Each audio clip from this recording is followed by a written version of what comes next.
ஓம் ஸ்ரீ மாத்ரே நமக. ஓம் ஸ்ரீ குருப்யோ நமக. ஓம் ஸ்ரீ கணேசாய நமக. ஓம் ஸ்ரீ சுப்பிரமணிய சுவாமினே நமக. ஓம் நம சிவாய சிவாய நமக. திகட சக்கர செம்முகம் ஐந்துலான் சகடச் சக்கர தாமரை நாயகன் அகட சக்கர இன்மணியாவுரே விகடச் சக்கரன் மெய்பதம் போற்றுவாம். அருவமும் உருவும் ஆகி அநாதியாய் பலவாய் ஒன்றாய் பிரம்மமாய் நின்ற ஜோதி பிழம்பு அதுவோர் மேனியாக கருணைக்கூர் முகங்கள் ஆறும் கரங்கள் 12 கொண்டே ஒரு திருமுருகன் வந்தாங்கு உதித்தனன் உலகம் உய்ய. அனைவருக்கும் என் அன்பான வணக்கம்.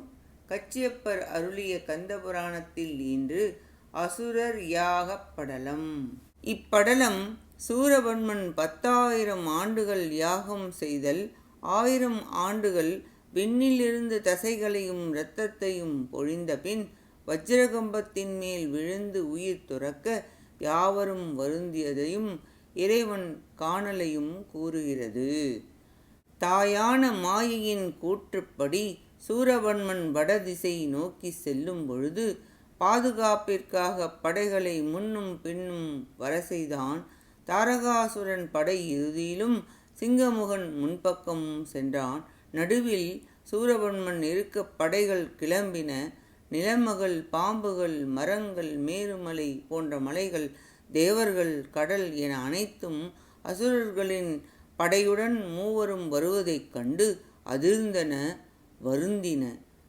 அப்பொழுது அசுர குருவான சுக்கிராச்சாரியார் அனைத்தையும் பார்த்தார். இவ்வளவு வேகமாக செல்கின்றார்களே என வருந்தினார்.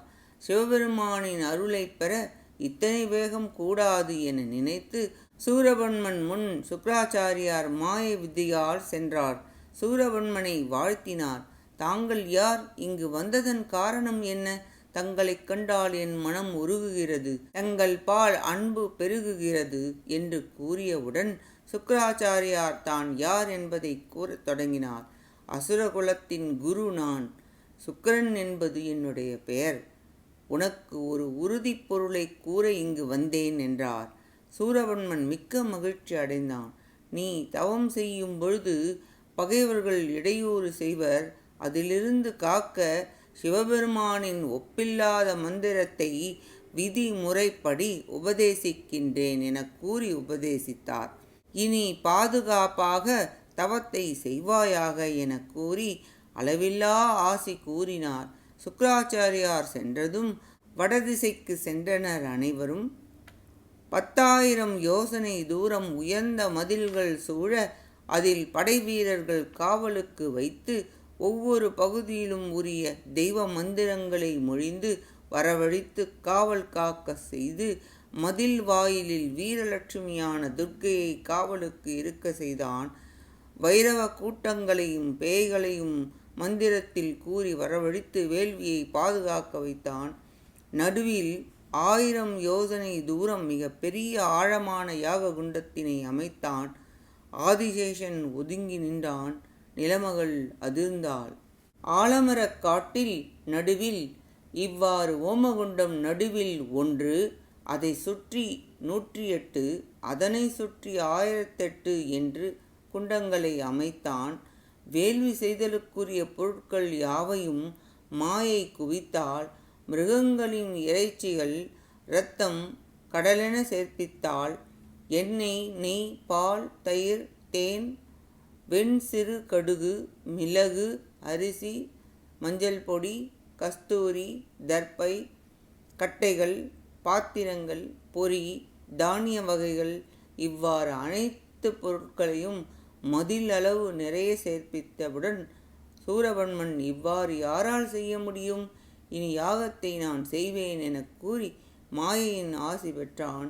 யாக குண்டத்தின் நடுவில் உறுதியான வஜ்ர கம்பத்தை நிறுவினான். 4 பக்கங்களிலும் காவல் செய்யும் தேவதைகளுக்கு விலங்குகளை வெட்டி பலி தந்தான். 1008 யாக குண்டத்தையும் தாரகனை மூட்டி தொடர்ந்து யாகம் செய்ய சொன்னான். 108 யாக குண்டத்தை சிங்கமுகனை மூட்டி தொடர்ந்து செய்ய சொன்னான். பெரிய நடு யாக குண்டத்தில் தானே அமர்ந்து புரிய ஆரம்பித்தான். யாகத்தீயில் மிகுதியான பொருட்களையும் மந்திரங்களையும் கூறி சிவபெருமானை நினைத்து தூவினான். யாகத்தீ யாவருக்கும் அச்சம் தரும் வகையில் வானளவு மேலெழுந்து விளங்கியது. கடுமையாக இவ்வாறு 10,000 ஆண்டு தொடர்ந்து செய்ய சிவபெருமான் வராததால் விண்ணிலிருந்து தன் உடல் தசைகளையும் இரத்தத்தையும் இடைவிடாது யாகத்தீயில் இட்டான்.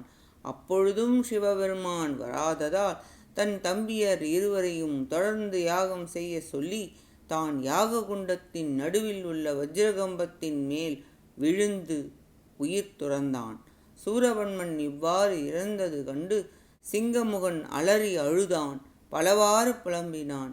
1000 10,000 ஆண்டுகள் தொடர்ந்து யாகம் செய்து இப்படி உயிரை விட்டாயே எனக் கதறினான். தாரகனும் அழுது புலம்பினான். அசுரர்கள் அனைவரும் வருந்தி அழுதனர். சிங்கமுகாசுரன் தன் 1000 தலைகளை வாளால் அறிந்து சூரபன்மன் செய்த யாகத்தீயில் இட்டான். தலை வெட்டும் போதெல்லாம் திரும்ப முளைத்து வந்தது. தாரகனும் தன் தலை வாளால் வெட்டி யாகத்தீயில் போட்டான். சிங்கமுகாசுரனும் இறந்தான். இவ்வாறு இவ்விருவர் இறந்ததையும் பார்த்து தாரகன் மனம் வருந்தி, ஆனால் யாகத்தை விடக்கூடாது என மன உறுதியுடன் தொடர்ந்து வேள்வி செய்தான்.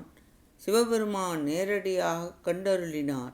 இவ்வாறு இன்று சூரபன்மன் சிங்கமுகாசுரன் இறந்ததும் தொடர்ந்து தாரகன் யாகம் செய்து கொண்டிருந்தான் என கூறி அசுரர் யாகப் படலம் நிறைவடைகிறது. அடுத்த பதிவில் வரம் பெரு படலம் பற்றி பார்ப்போம். கேட்ட அனைத்து நல்லுள்ளங்களுக்கும் நன்றியும் வணக்கமும் கூறி விடைபெறுகிறேன். மூவிரு முகங்கள் போற்றி முகம்பொழி கருணை போற்றி ஏவரும் துதிக்க நின்ற ஈராறு தோள்கள் போற்றி காஞ்சி மாவடி வைகும் செவ்வேல் மலரடி போற்றி அண்ணான் சேவலும் மயிலும் போற்றி திருக்கைவேல் போற்றி போற்றி. ஆறிரு தடந்தோள் வாழ்க ஆறுமுகம் வாழ்க வெற்பை கூறுசை தனிவேல் வாழ்க குக்குடம் வாழ்க செவ்வேல் ஏறிய மஞ்சை வாழ்க யானை தன் அணங்கு வாழ்க மாறிலா வள்ளி வாழ்க வாழ்க சீரடியாரெல்லாம் வான்முகில் வழாது பெய்க மலிவலம் சுரக்க மன்னன் கோன் முறை அரசு செய்க குறைவிலாது உயிர்கள் வாழ்க நான் மறை அரங்கள் ஓங்க நற்றவும் வேள்வி மல்க மேன்மை கொள் செய்வ நீதி விளங்குக உலகம் எல்லாம் வெற்றிவேல் முருகனுக்கு அரோகரா.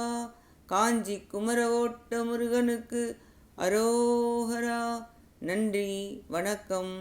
வேலும் மயிலும் துணை. ஓம் சரவணபவ முருகாச்சரணம். திருச்சிற்றம்பலம்.